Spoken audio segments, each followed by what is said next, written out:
cold April night in 1912, the RMS Titanic vanished beneath the icy waters of the North Atlantic, an event that would shock the world and become legend. But what if the story we know is not the story that actually happened? What if the ship that went down was not Titanic at all, but her sister, the RMS Olympic? Tonight, we explore a theory that has haunted maritime historians for more than a century, a theory of deception, design, and deadly misfortune. This is the mystery of the Titanic. Or is it the Olympic? On the night of April 15, 1912, the RMS Titanic disappeared into the freezing Atlantic. Yet some maritime historians and enthusiasts have long asked a provocative question. Was it truly Titanic that sank? Or could it have been her nearly identical sister ship, the RMS Olympic? This controversial idea, often dismissed as fringe speculation, persists because a surprising number of architectural, documentary, and circumstantial anomalies refuse to be ignored. RMS Olympic and RMS Titanic were constructed side by side at the Harland and Wolff shipyard in Belfast, part of White Star Line's ambitious Olympic-class trio.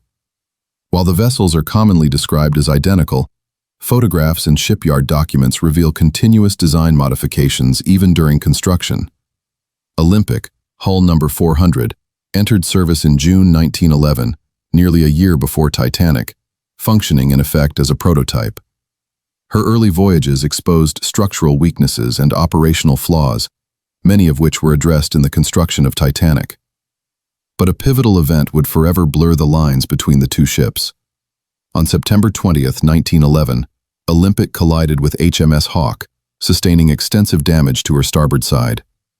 Official reports declared the damage repairable, but experts and later analysts have questioned whether the ship's integrity was fully restored. Repair logs show that construction materials and labor originally allocated to Titanic were diverted to fix Olympic, delaying her completion. It is precisely this unusual overlap of construction and repair that forms the backbone of the so-called Titanic-Olympic switch theory. Financial pressures may have provided motive. Olympic was underinsured, while Titanic carried a substantially higher coverage. If Olympic were permanently compromised, White Star Line faced a major financial loss. Proponents of the theory suggest that the company may have quietly exchanged the identities of the two ships during Olympic's repairs. By presenting the damaged vessel as Titanic and allowing her to meet her fateful end, the company could have mitigated financial disaster. Advocates of the theory point to subtle but telling differences in hull design. The spacing of portholes along the forward decks, for instance, seems inconsistent with Titanic's official plans, but matches photographs of Olympic before her collision. The forward promenade offers another clue. Titanic was officially recorded with a more enclosed deck to protect first-class passengers from the elements. Yet photographs of the ship departing Southampton days before the disaster appear to show a more open configuration, reminiscent of Olympic's earlier design.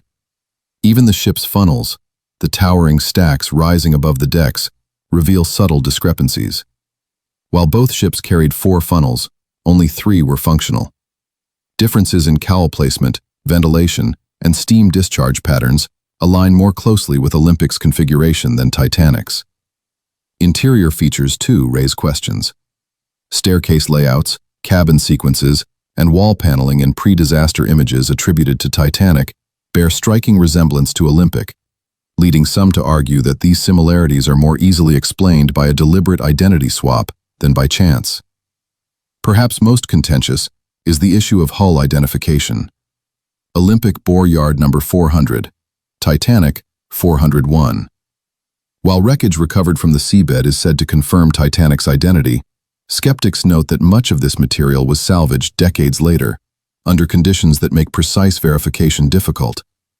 Critics argue that such a switch would have been impossible to conceal among thousands of workers and crew.